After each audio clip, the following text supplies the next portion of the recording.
Hello everyone, welcome back to the YouTube channel of legal edge after college. मैं हूं मानसी और आज के इस वीडियो में आपके साथ डिस्कस करने वाली हूं कि अगर आप यूजीसी नेट क्वालिफाई करते हैं तो उस सिचुएशन में क्या होगी आपकी life, like what will be your life after you qualify UGC NET. If you qualify UGC NET as JRF, तो जेआरएफ के थ्रू क्वालिफाई करने का क्या इम्पैक्ट होता है, असिस्टेंट प्रोफेसर के थ्रू क्वालिफाई करने का क्या इम्पैक्ट होता है, और पीएचडी ओनली की तरह क्वालिफाई करने का क्या इम्पैक्ट होता है, उसको भी डिस्कस करेंगे।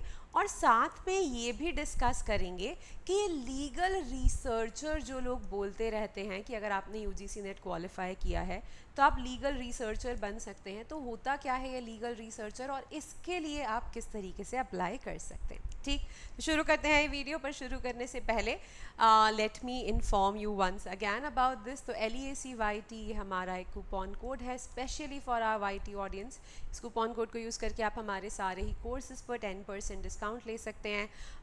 6363286363 हमारा कॉलिंग नंबर है in case you are interested in any of our courses. ये हमारी वेबसाइट है, तो वेबसाइट पे जाके आप कोर्सेज को एक्सप्लोर कर सकते हैं।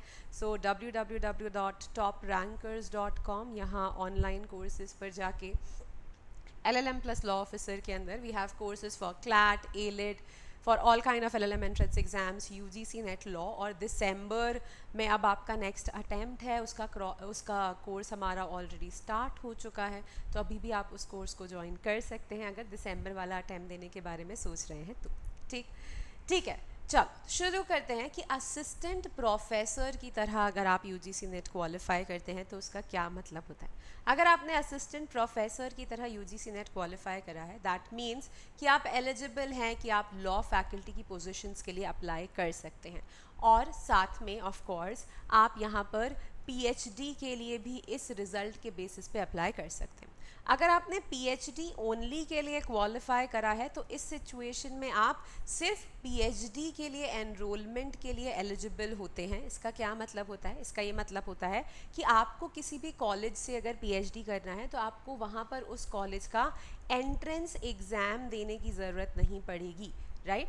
पर फिर भी आपको अपनी PhD की सिनॉप्सिस बना के, एक सैम्पल सिनॉप्सिस बना के, सिनॉप्सिस वहाँ पे ज़रूर सबमिट करनी पड़ेगी। सिनॉप्सिस बोलते हैं कुछ लोग इसको, प्रपोजल बोलते हैं कुछ लोग इसको, ठीक है। तो आपको अपना प्रपोजल सबमिट करना पड़ेगा वहाँ पे फॉर्म फिल करते टाइम, और फिर इस सिनॉप्सिस और इस प्रपोजल के बेसिस पे आपका इंटरव्यू लिया जाएगा, ठीक। बट जो एक एंट्रेंस एग्ज़ाम होता है कॉलेजेस का PhD पर्पज़ के लिए, वो एग्ज़ाम देने की आपको ज़रूरत नहीं है अगर आपने PhD ओनली की तरह क्वालिफाई किया है तो, ठीक।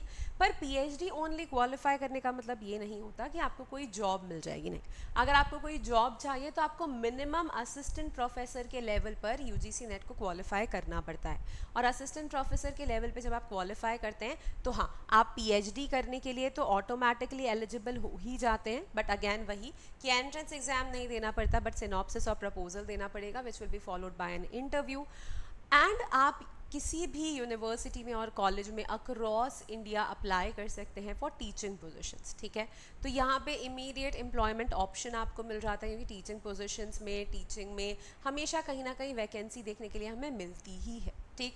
अपॉर्चुनिटी है, तो अगर आप बहुत अर्ली स्टार्ट करते हैं तो as early as you start, vaster और wider is the opportunity for you to grow. तो अगर आपने जल्दी स्टार्ट किया है तो जल्दी आप एसोसिएट प्रोफेसर के रोल पे जाएंगे, उसके बाद आप जल्दी प्रोफेसर के रोल पे जाएंगे, तो वहाँ पर आपका ग्रोथ जो है वो आपके अर्ली स्टार्ट पर भी डिपेंड करता है। बट हाँ, अपॉर्चुनिटी टू ग्रो काफ़ी अच्छी होती है। सीनियर एकेडमिक रोल्स पे आप प्रमोट होते हैं, एसोसिएट प्रोफेसर HOD जैसी पोजीशंस पर आप पहुंच सकते हैं लाइफ में, प्रोवाइडेड आप साइड बाय साइड अपनी PhD स्टार्ट कर दें एज सून एज आप UGC नेट क्वालिफाई करते हैं। और आप UGC नेट क्वालिफाई करने से पहले भी PhD के लिए अप्लाई कर सकते हैं। अगर नेट क्वालिफाई नहीं हो रहा है तो भी कॉलेजेस के एंट्रेंस एग्जाम्स देके PhD के लिए अप्लाई कर दो, क्योंकि जब आप PhD के लिए अप्लाई करते हैं, PhD का आपका कोर्स वर्क कंप्लीट हो जाता है, तब फिर आप UGC की पे स्केल में आ जाते हो। एक बार आप UGC की पे स्केल में आ गए, आपका PhD कंप्लीट हो गया, तो यहाँ आपकी सैलरी भी बहुत अच्छी हो जाती है, काफ़ी अच्छी स्टेबल इनकम का सोर्स बन जाता है।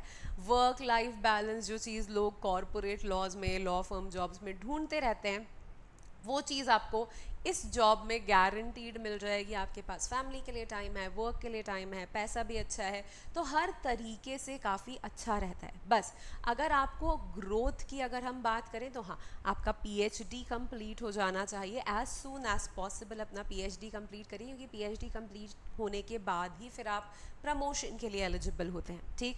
और दूसरी चीज़, अपने रिसर्च पब्लिकेशंस करते रहिए, क्योंकि जितने भी पब्लिकेशंस आपके नाम पे होंगे उतनी बेटर आपकी सीवी दिखेगी और उतनी ज़्यादा आपकी अकेडमिया में ग्रोथ की जो अपॉर्चुनिटी है वो इंक्रीज़ होती जाएगी। तो ऑफ कोर्स अगर असिस्टेंट प्रोफेसर क्लियर होता है then this is a very good thing, आपको इमीडिएट जॉब अपॉर्चुनिटीज़ मिल जाती हैं।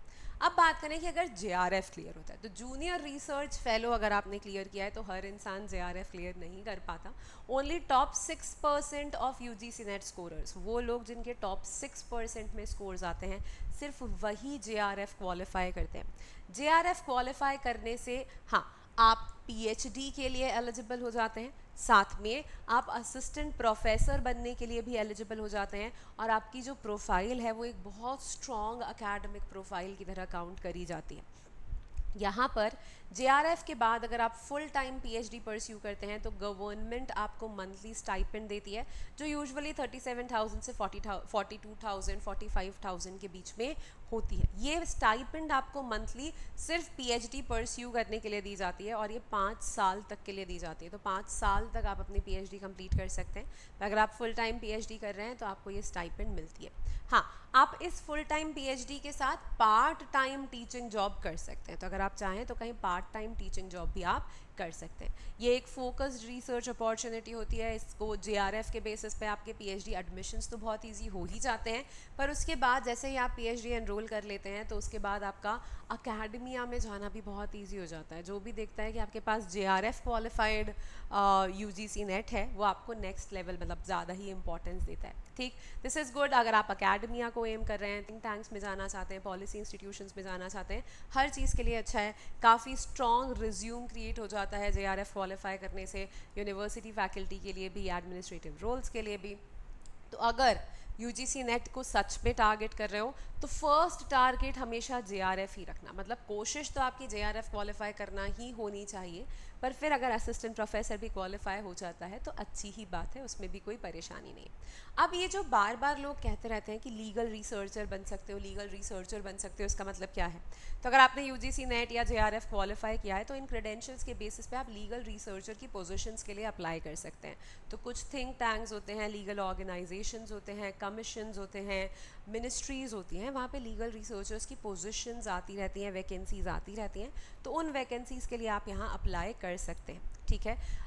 यहाँ जो लीगल रिसर्चर पोजीशंस का आपका एक्सपीरियंस होता है, ये आपको फॉरेन पीएचडी के लिए भी काम आ सकता है। अगर आप फॉरेन से पीएचडी करना चाहते हैं, अगर आप किसी फेलोशिप के लिए अप्लाई करना चाहते हैं, तो उन सब जगहों पर आपका ये लीगल रिसर्चर एक्सपीरियंस काम आ सकता है। तो इनिशियली जब आपने एलएलएम कंप्लीट किया है, यूजीसी ने जस्ट क्वालिफाई किया है, और उस टाइम पर अगर आप सोच रहे हैं कि पीएचडी में अभी एडमिशन नहीं हुआ है और क्या करना है, तो आप वहाँ पर लीगल रिसर्चर की पोजीशंस जहाँ भी ओपन होती हैं उनमें अप्लाई कर सकते हैं, और उसके लिए भी आप देख सकते हैं, ठीक है।